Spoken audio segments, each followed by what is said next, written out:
आपके अपने YouTube channel आर्य विमर्श पर स्वागत है। मैं हूं नेहरा। आज हम बात करेंगे मूर्ख विदेशी हाथों में खेलने वाले पपेट और सनातन के घोर विरोधी क्रिश्चियन कैथोलिक क्रिश्चियन मां से उत्पन्न खुद क्रिश्चियन राहुल गांधी की। चाणक्य ने कहा था कि विदेशी महिला की कोख से उत्पन्न संतान कभी देशभक्त नहीं हो सकती है, राष्ट्रभक्त नहीं हो सकती है। वैसा ही बार बार सिद्ध होता है, लेकिन मुझे मूर्ख हिंदुओं पर तरस भी आता है और क्षोभ भी होता है कि ऐसे लोग जो सनातन का विरोध करते हैं उनको फिर भी वोट दिए जाते हैं। ऐसे हिंदुओं को क्या कहिए। आज संसद में जिस तरह से उन्होंने मनुस्मृति, गुरु द्रोणाचार्य, एकलव्य और वीर सावरकर का जिस तरह से जिस अपमानजनक लहजे में बात की और मनुस्मृति का अपमान किया, उसके विषय में हम बात करेंगे। सबसे पहले हम वीर सावरकर के बात करेंगे। वीर सावरकर के जूते के बराबर भी नहीं राहुल गांधी। वीर सावरकर के जितना तप, त्याग, तपस्या, बलिदान, संघर्ष, ज्ञान आपके खानदान के दूर दूर तक के लोगों में नहीं है। जिस तरह से उन्होंने अपने जीवन को तपाया और भारत राष्ट्र के लिए अपना जीवन होम कर दिया, उसके लिए आप की दादी ने उनको प्रशस्ति पत्र लिखा था। और भारत में, आजाद भारत में जो पहली मॉब लिंचिंग हुई थी राहुल गांधी, वो वीर सावरकर के भाई की हुई थी, गोपाल सावरकर की। आपको पता भी नहीं होगा, आपने कभी आपके जो सलाहकार वो बताते भी नहीं होंगे कि मुंबई में सावरकर भवन सदन के बाहर बगल में जो उनका भाई का घर था, पेशे से डॉक्टर थे, उनकी मॉब लिंचिंग कांग्रेस के गुंडों ने की थी। क्या आप बता सकते हैं क्यों की थी? खैर, सावरकर ने इस संविधान को लेकर अपने रिजर्वेशंस के में कहा था कि इसमें मनुस्मृति का जिक्र नहीं है, क्योंकि मनुस्मृति ही आज से पहले हमारा संविधान होता था। बिल्कुल सही कहा था।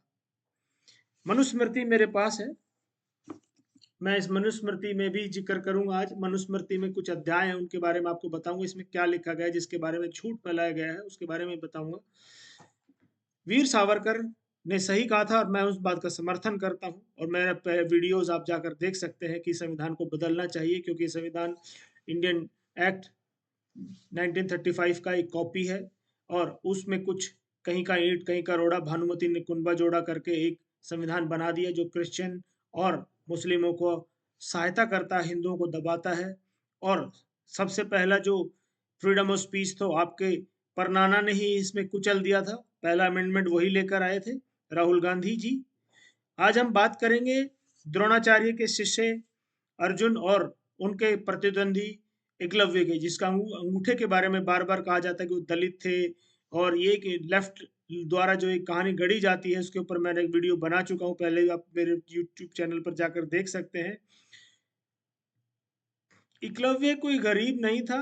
एकलव्य के पिता मगध नरेश की सेना में सेनापति थे। आज की फौज में कोई जनरल है, उस जनरल का बेटा क्या गरीब हो सकता है? अब सोचिए। और मगध नरेश भगवान श्री कृष्ण के शत्रु थे, अयोध्या पर बार बार आक्रमण कर रहे थे और उसमें उसके पिता साथ दे रहे थे। जब उनको पता लगा कि द्रोणाचार्य राजपुत्रों को, हस्तिनापुर के राजपुत्रों को शिक्षा दे रहे हैं, तो वो अपने पुत्र को भेजा वहां पर शिक्षा चुराने के लिए। ये वैसे ही चोरी है जैसे आज हम किसी फिल्म की सीडी खरीद कर लाएं और उसको कॉपीराइट, क्योंकि उस पर कॉपीराइट होता है, आप खरीद सकते हैं, आप किसी को दिखा सकते हैं, लेकिन उसकी कॉपी बनाकर मार्केट में नहीं बेच सकते। ये इंटेलेक्चुअल कॉपीराइट होता है। वैसे ही शिक्षा के ऊपर भी इंटेलेक्चुअल कॉपीराइट है। जब उन्होंने शिक्षा मांगा तो उन्होंने कहा कि मैं हस्तिनापुर के राजपुत्रों के लिए नियुक्त किया गया हूँ, यानी वो सैलराइड एम्प्लॉय थे, उनको सैलरी दी जा रही थी, वहां पर संरक्षण दिया गया था और वो वहां पर नियुक्त किए गए थे शिक्षा देने के लिए। भीष्म पितामह ने उनको नियुक्त किया था। और एक कंपनी का एम्प्लॉय, या इस तरह से समझिए कि एक कंपनी का एम्प्लॉय दूसरे कंपनी के एम्प्लॉय को अपनी शिक्षा, अपने पीपीटी, अपनी चीजें शेयर नहीं कर सकता है, क्योंकि उसके ट्रेनिंग के लिए उनको सैलरी मिलती है। अगर कोई ऐसा एम्प्लॉय कोई करता है तो उस एम्प्लॉय को बाहर कंपनी से कर दिया जाता है, टर्मिनेट कर दिया जाता है। और जब उनसे बात नहीं बनी तो उन्होंने शिक्षा को चुराने का प्रयास किया, और जो चोरी करते हुए जब पकड़े गए तो गुरुनानक द्रोणाचार्य ने कहा कि आपने शिक्षा चुराई है और इसके लिए आपको गुरु दक्षिणा, क्योंकि आपने शिक्षा ली है तो उसको गुरु दक्षिणा देनी पड़ेगी।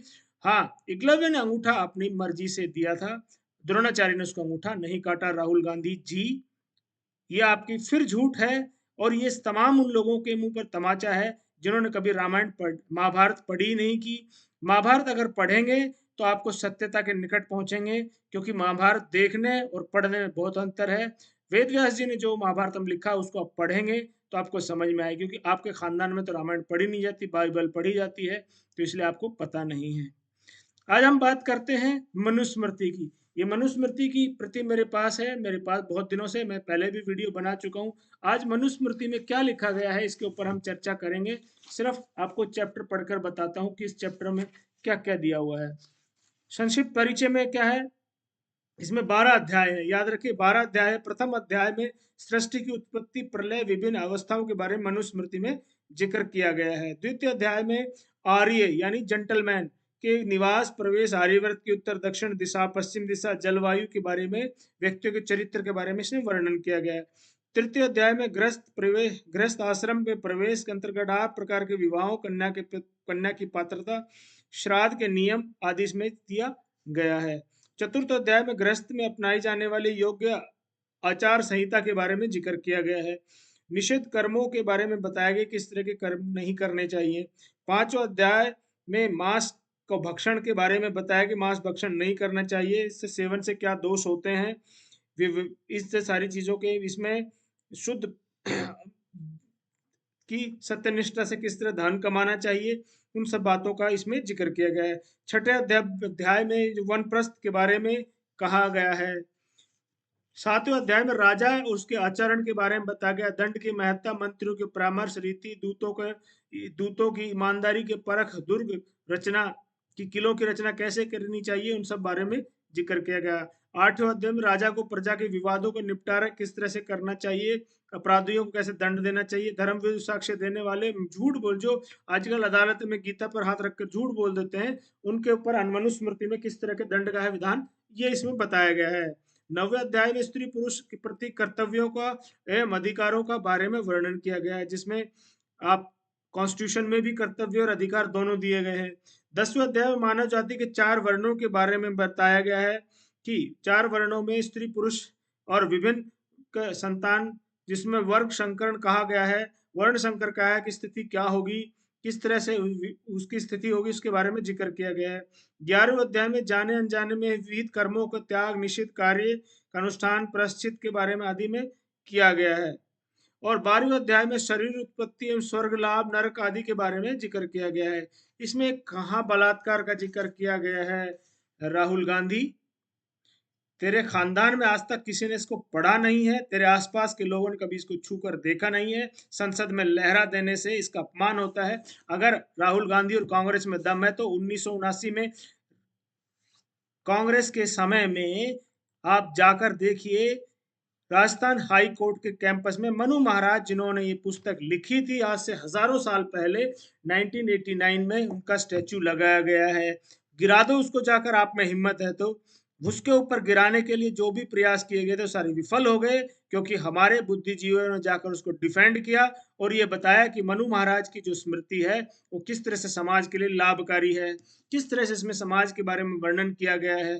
तो ये कॉन्स्टिट्यूशन जो आज आप गले में पहन के घूम रहे हो, जिसको आपने जेब में हमेशा, आपके परिवार ने कॉन्स्टिट्यूशन को जेब में रखा, 100% लागू नहीं करने दिया, उसकी आप वकालत करते हो। कभी पढ़कर देख लियो उसमें कितने आर्टिकल्स हैं, कितने क्लोज हैं, कितने उसमें आज तक संशोधन हो चुके हैं। राहुल गांधी, तो राहुल गांधी जैसे लोगों से दूर रहिए और ऐसे लोगों को आने वाले समय में ध्यान रखिए कि ऐसे लोग फिर से जीतकर संसद की गरिमा को भंग न करें।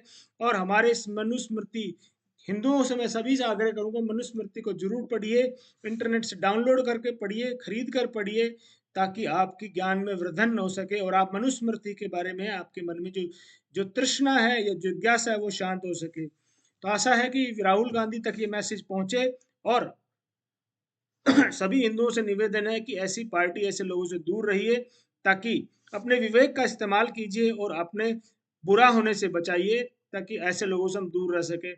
तो आशा करता हूँ वीडियो आपको पसंद आया होगा और तीनों सेक्शन आपको ज्ञानवर्धन लगे होंगे।